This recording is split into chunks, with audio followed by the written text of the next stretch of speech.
धेरै सोचेपछि मेरो पनि एक मनले भन्यो, नेपालका राजाहरूले नेताहरूलाई त्यत्तिकै बिना सित्तीमा सनक्कै भरमा लात हानेका चाहिँ होइन रहेछन्।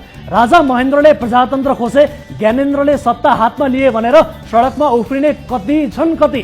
सोची ल्याउँदा यिनीहरूको गतिमती चर्तीकला देख्दा राजा जोसुकै होस् हान्न मन चाहिँ लात नै हुने रहेछ। वर्षमा करोडौं कमाई हुने नेप्से मास्ने प्रपञ्चमा केपी ओली, शेरबहादुर देउवा, विष्णु पौडेल, दीपक भट्ट, सन्तोष नारायण श्रेष्ठ लगायतको गिरोह क्रियाशील भइसकेको छ। अब गभर्नर पद बिक्रीमा राखिएको छ। मूल्य 40 करोड भनेर बजारमा चर्चा छ। तारागाउँ विकास समितिमा काण्डै काण्ड मचाएका नारद लुइटेललाई यही गिरोहले नेप्सेको अध्यक्ष बनाइसकेको छ। नागरिक उड्डयन र नेवानीमा त नेकपा यस चलाउन ती दुई निकाय बिक्री गरिएको भनेर प्रेम आलेले संसदीय समितिमा बोलि नै सके। राजदूत, समानुपातिक सांसद, विभिन्न कार्यकारी पदहरू पनि यसै गरी बिक्री हुन्छन्। केही सतहमा प्रकट हुन्छन्, केही चाहिँ मिलाएर बुझ्नुपर्ने हुन्छ। त्यही विद्युत प्राधिकरणबाट गाडी इन्धन त शेरबहादुर देउवा र केपी ओलीले 66 सालसम्म लिँदा रहेछन्। अर्थात् प्राधिकरणलाई पनि यिनीहरूले लुट्ने अखडाकै रूपमा प्रयोग गर्दै आइरहेको खुलासा भयो। दर्शकबिन, अब भन्नुहोस्, यदि तपाईँ आफै यो देशको राजा भइदिनु भएको भए सबै कुरा टुलुडुलु हेरेर बस्नुहुन्थ्यो कि घुमाएर गर्दन भाँचिने गरी 2-4 लात हान्नुहुन्थ्यो त? यी तमाम कुरालाई नै लोकतन्त्रको उपहार भन्ने कसैले ठान्छ भने बुझ्नुपर्छ कि त त्यो कुनै दलको झोले हो कि त त्यो मानसिक बिरामी हो। यदि मान्छे सधैँ छ 2-4 कुरा बुझ्छ भने जमाएर 2 लात चाहिँ हान्छु नै भनेर घरबाट निस्किन्छ। हिजो शेरबहादुर देउवालाई ज्ञानेन्द्रले असक्षम भनेर प्रधानमन्त्रीबाटै बर्खास्त गरेका थिए। काङ्ग्रेसीहरूले सत्तामा यस्तै चर्तीकला देखाएपछि 17 सालमा राजा महेन्द्रले व्यवस्थै खारेज गरिदिएका थिए। 17 सालका कुरा त मलाई थाहा छैन, तर राजा ज्ञानेन्द्रको काम त्यो बेलाको माओवादी आतंक अनि माओवादी समस्या समाधानका नाममा काङ्ग्रेस एमाले अहिले जस्तै सत्ता भोग गर्ने, जनता मरेको कुरालाई बेवास्ता गरेको देखेपछि ज्ञानेन्द्रले सत्ता हातमा लिए। राजाको त्यो बेलाको कदम संविधानको दृष्टिले गलत थियो। उनले देशको समस्या समाधान गर्ने जिम्मेवारी जनताकै काँधमा छाडिदिनु पर्थ्यो, किनभने त्यस्तो समस्या दरबारले पनि समाधान गर्न त सकेको थिएन, सकेन पनि। त्यो महाभूल त दरबारीहरूले गरे, तर 7 साल यता राजाहरूले गरेको जम्मा 2 वटा मात्रै गल्ती देख्दा चाहिँ अहिले आएर हाम्रो पुस्तालाई पनि आश्चर्य नै लागेको छ। यिनीहरूको शैली हेर्दा दिनहुँ 2-4 लाख खर्च गर्नुपर्ने जस्तो देखिन्छ। दर्शकबिन, अब राजाहरू सोझा भनौँ भने उनीहरूले नै असंवैधानिक काम गरे, बाटा भनौँ भने राज संस्था नै सिद्ध्याए। अन्त्यमा भन्न चाहन्छु, यहाँ लात भन्ने शब्दलाई प्रतीकको रूपमा प्रयोग गरिएको हो। यसको अर्थ जनताले शासकहरूलाई रचनात्मक ढङ्गबाट सबक सिकाउनु पर्छ भन्ने हो। लोकतन्त्रले जनताको कुरा सुन्छ, राजतन्त्रले जनताको कुरा सुन्दैन। लोकतन्त्रमा जनताले आफ्ना कुरा बोल्न पाउँछन्, राजतन्त्रमा पाउँदैनन् भन्दै थिए। अनि हिजै प्रधानमन्त्री केपी शर्मा ओली राता आँखा पारेर मनभित्र उम्लिरहेको अग्नि ज्वाला मुखबाट निकालेर भन्दै थिए, यति सस्तो, यति हल्का, यति उत्ताउलो नहुनुहोस् तपाईँहरू र प्रधानमन्त्रीका सम्बन्धमा जथाभावी पनि नबोल्नुहोस्। नेपालमा यस्तो अनौठो संसदीय व्यवस्था आयो कि यहाँ 2/3 बहुमतका सरकारका प्रमुखले प्रतिपक्षलाई भन्छन्, ज्यादा बोल्ने होइन, मैले गरेका कामबारे संसदमा कुरा उठाउने होइन, संसदमा गएर मैले बोल्ने होइन, बोल्न पनि आवश्यक छैन। एउटा कर्मचारीलाई हटाए, अर्कोलाई राखे, कुरा सकियो।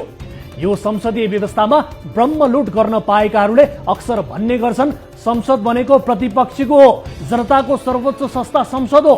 सांसदले बोल्नु भनेको जनताले बोल्नु हो, संसदलाई जवाफ दिनु भनेको जनतालाई जवाफ दिनु हो। तर यस्तो कुरा गर्नेहरू पाखण्डी हुन् भन्ने कुरा हिजो प्रधानमन्त्री केपी शर्मा ओलीले आफै पुष्टि गरिदिए। न संसद जनताको हो, न सांसद जनताका प्रतिनिधि हुन्, न संसद प्रतिपक्षीको हुन्छ। कतिपयले संसदीय व्यवस्थालाई सबै लुटेराहरूले लुटेर खान बनाएको अखडा हो भन्ने गर्छन्। विगतमा माओवादीहरूले बोकाको टाउको राखेर कुकुरको मासु बेच्ने अखडा भन्ने गर्थे। कुलमान घिसिङलाई बर्खास्त गरेपछि प्रतिपक्षी दलहरूले हिजो संसद अवरुद्ध गरे। प्रधानमन्त्रीले आएर जवाब दिनुपर्छ भनेर माग गरे। त्यसको जवाफमा प्रधानमन्त्री ओलीले जे बोले त्यो सुनिया।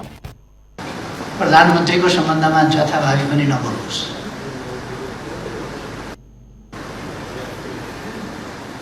थाहा छ तपाईँहरूको पृष्ठभूमि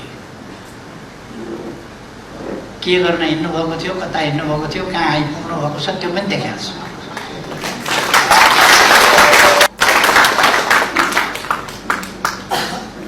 कोही ज्यानबाट नजिक खुट्टाको हाड निकालेर फेरि लगाउँदै भएको छ।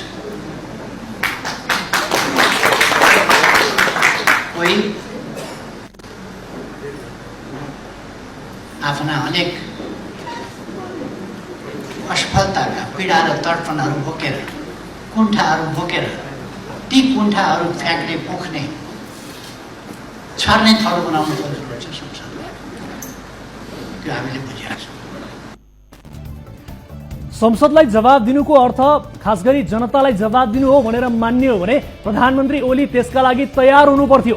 तपाईँ हामीलाई आजसम्म यी नेताहरूले संसद नै जनताको सर्वोच्च ठाउँ हो भनेर उल्लु बनाए। संसदबाट पास भएका कुरा जनताले पास गरेका हुन् भनेर बुझ्न सिकाए। तर त्यो कुरा त साँचो होइन रहेछ। आज प्रधानमन्त्री ओली भन्छन् प्रधानमन्त्री अर्थात् मेरो सम्बन्धमा जथाभावी बोल्ने होइन, मैले संसदमा आएर बोल्न आवश्यक पनि छैन। प्रधानमन्त्रीबाट यति कुरा आइसकेपछि अब हामी यो संसदमा जनताका मान्छे जान्छन्, जनताले नै देशमा शासन गर्छन्, लोकतन्त्र भनेको यही हो भनेर किन पत्याउने? सही अर्थमा संसदमा जाने भनेको दलका मान्छे हुँदा रहेछन्। दलको मुखिया अहिले केपी ओली, शेरबहादुर देउवा, प्रचण्ड जस्ता नेता छन्। यी 3-4 जनाले खसीको मासुमा भाग लगाए झै समयलाई भाग लगाएर देशमा राज गर्छन्। त्यसलाई नै तपाईँ हामी लोकतन्त्र भनेर मक्ख पर्छौँ। देशमा केही नागरिक अगुवा, बुद्धिजीवी, लेखक, पत्रकार, अभियन्ताहरू पनि छन्। तिनले पनि सोझा जनतालाई यही हो लोकतन्त्र, यसमा रमाऊ, संसारमा यस्तो जिनिस अन्त छैन, आफूलाई भाग्यमानी भएकोमा गर्व गर भनेर सिकाउँछन्, पाठ पढाउँछन्। टिभी, रेडियो, पत्रपत्रिकामा तिनीहरूले निकै वजनदार औपचारिक भाषा शब्दमा यो व्यवस्थाको व्याख्या गर्छन्। व्यवहारबाट उनीहरूले केही कुरा प्रमाणित गराउँदैनन्। बस शब्दबाट दुनियाँमा कतै नभएको व्यवस्था यही हो भनेर हामीलाई सिकाउँछन्। दर्शकबिन, कुलमान घिसिङलाई बर्खास्त गरेपछि शेरबहादुर देउवाले भने केपी ओली भनेका मेरा मित्र हुन्, उनीसँग म जेलभित्रको पनि जेल अर्थात् गोलघरमा सँगै बसेको मान्छे हुँ, उनले गरेका सबै काममा मेरो मन्जुरी छ। एकातिर सडकमा यही कुराले आगो बलिरहेको छ, आन्दोलन सुरु हुन लागेको छ, मान्छे सडकमा आइसके, तर शेरबहादुर देउवाको मती भने यस्तो छ दर्शकबिन।